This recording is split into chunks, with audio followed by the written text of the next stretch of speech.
Today we are talking all about the Godox SL60W. What's up guys, welcome back to my channel, the #1 space for photographers, entrepreneurs, and online content creators. For those of you who are new here, my name is Moorea with Moorea Thill Photography. I'm a professional photographer and videographer based in Maui, Hawaii. For the best advice on how to build and grow your photography business, make sure to like and subscribe and hit that bell so you're notified every single week when I make a new video. Okay, so a couple weeks ago I posted this video and I said once we hit 50 likes I will make a review on my new video light setup. And we hit 50 likes last week and I am so excited because I'm actually really stoked on this light and excited to share all the things with you guys about the pros, the cons, when you should use it and when you shouldn't. So let's dive right in. This is the Godox SL60W. It comes in this box. Obviously I'm using it right now so it's not in my hands. So in the box you're going to get the power cord, the light itself, some instructions, this handy dandy remote which will allow you to increase or decrease the power. So what you just saw, I was at 50%, now I'm bumping it down to 25 right here. And then if we keep going, we're going up. This is 50 and then you can go all the way to 100. It's really powerful. And also the way that I have this set up right now is the light is actually facing the wall to add more diffusion, and I have a huge softbox on it so it's like double diffused and really just looks like natural light right now, which is my goal.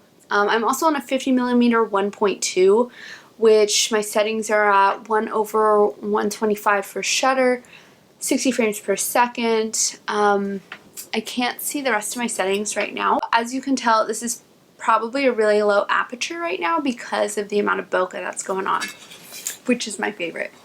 The other thing that comes in the set is this Bowens mount reflector.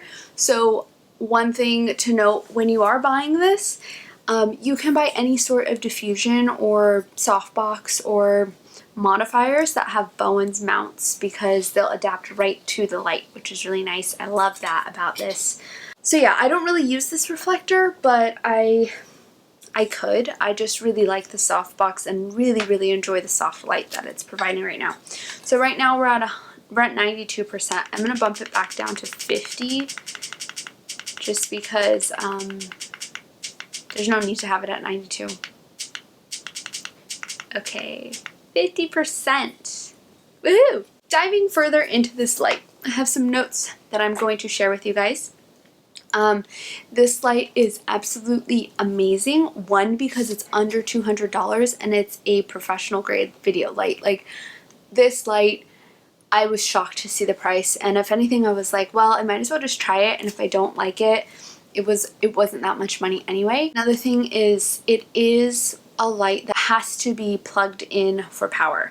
So it's not battery operated, it's not really portable, but they do have another version. I'm going to put all the links down below for you guys so that you can check them out. They do have another version that's about double the price, so I think it's about $300, that is battery operated. So you could essentially try this one out for studio. If you like it, get the battery operated one for more run and gun type situations. When I'm doing weddings or anything like that, I really like to keep my setup minimal. So these are kind of too bulky for me for a wedding. If this is all that I had in my budget for a video light, I would absolutely bring this. You could even bring this to a wedding and gaff tape the wire down. I don't recommend it though, just because I feel like it adds more of a distraction to a wedding day. So keep your setup as simple as possible. So this light is extremely powerful. As you can see just from my demonstration, it is really the biggest bang for your buck in my opinion. Godox makes such amazing products and I am not sponsored by them. I just honestly use everything Canon and Godox. So as you guys know, I have the 8200. You can look at my review here on how I use it with my mag mod. I also have the Godox V1. You can find that one here as well. And now I have the Godox SL60W. And not Not only does Godox make incredible lights, but they make amazing softboxes and modifiers to go along with their lights. So if you're in the market for a new flash or a new video light, I highly recommend checking out Godox just because it's affordable and you get incredible products. So the competitor to the Godox SL60W is the Aperture 120D, and if you look here, you can see that the pricing on the Aperture 120D is way higher than the Godox. So in my opinion, if you're kind of just trying this out, wanting to get into it, this is a great entry piece of gear so that you can test it out and see if it's going to be a good fit for you, because at the end of the day, nobody's trying to spend thousands of dollars on crap that's not going to work for them. So Godox, try it out. So some complaints that people have about this light in the industry is that it has a fan noise. Now, I'm going to tell you right now that I can hear the fan in the room because I'm close to it and I have really good ears. However, when I'm editing video, I can't hear it at all. And in the event that you would be able to hear it in post-production, you could just play with your audio settings to kind of reduce that out. But I haven't had a problem with it at all. Some people find it really obnoxious and have made modifiers themselves to take the fan out and make it work without it. I personally don't have a problem with it, so it's fine. Another complaint that a lot of people have had within the videography community is that there is a form of light flicker that goes on with this light. I personally have not had an issue with that at all. You can see right now that there's no flicker. Even though there's a softbox on it, I can't see any flicker. When I turn it up to 100% without the softbox, I still don't see anything. Those are things to consider, but I don't think that they are that important. But these comments of people having problems with this are pretty old, so maybe Godox fixed some stuff. I'm not really sure. I just know I don't have any issues with it. This light is set for daylight balance at 5600 Kelvin. It's a 60-watt LED, and as I showed you before, the output is extremely powerful and can range anywhere from 10% to 100%. Now, let's go over what this light would be really great for if you're interested in getting it. This light is great for YouTube videos. It's a low-cost introductory light that can be used for all different types of settings, but YouTube is incredible for this light. It's also great for any type of interview work that you're going to do. Anything that's in the studio where you're not moving around and having to move the light around, because it does have to be attached to the power. One other thing that I think it's really great for is if you check out this video right here. This guy is a food videographer and photographer, and he makes incredible videos. I'm always just really impressed with his work. This light is great for any type of commercial work that you want to do. So like I said, studio work. Anything that's going to be out in the fields, like a wedding or run and gun type videography, I don't recommend this.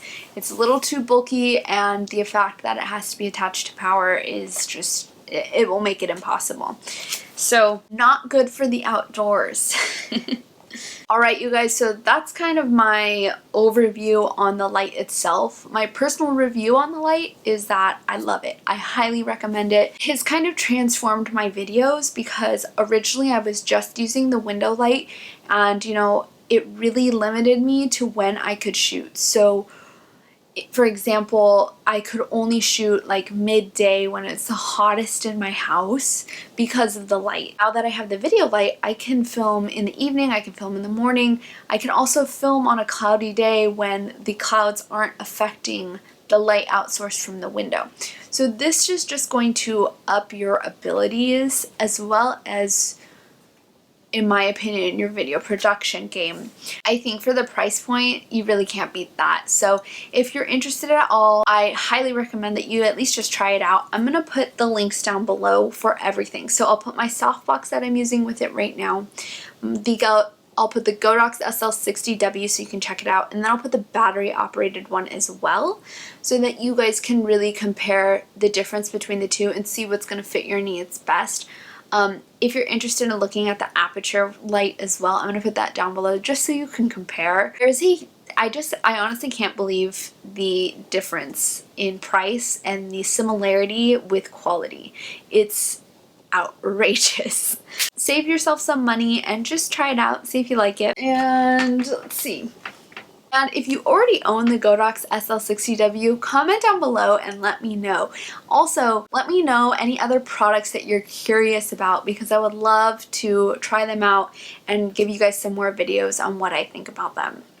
If you like this video, make sure to give it a thumbs up, say hi to Cholula, make sure to subscribe and hit that bell so you're notified every single Wednesday when I make a new video. Now, for those of you who love lighting, make sure to snag my free off-camera flash settings guide down below. It goes over some of my most important flash setups along with the settings during a session.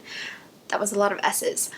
And then also I have my off-camera flash toolkit down below, which is a $37 offer. You get a ton of good stuff in there, along with blueprints of exactly how I set everything up, the setting I start at, and what these things are good for. So on a wedding or a session, you can actually have these blueprints on your phone and just kind of like reference back to them, go for it, and adjust accordingly depending on the lighting that's going on. And last but not least, I am starting a Patreon page. I'm really excited about it. So down below is going to be a link. And I'm going to be going over a step-by-step process of exactly how to create online products and sell them. We're going to be starting this month with how to create your Lightroom presets and sell them on something like a Sellfy store and make some passive income. With everything going on in the world right now, people are more interested in how to make an income online, and I think it's really important too. You guys know I do make a little bit of passive income here and there outside of photography. That kind of helps my business just keep on going.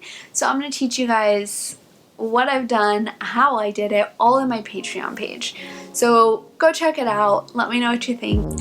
Alright, you guys, I cannot stay in this house any longer. I'm going to the beach. I'll see you later. Bye!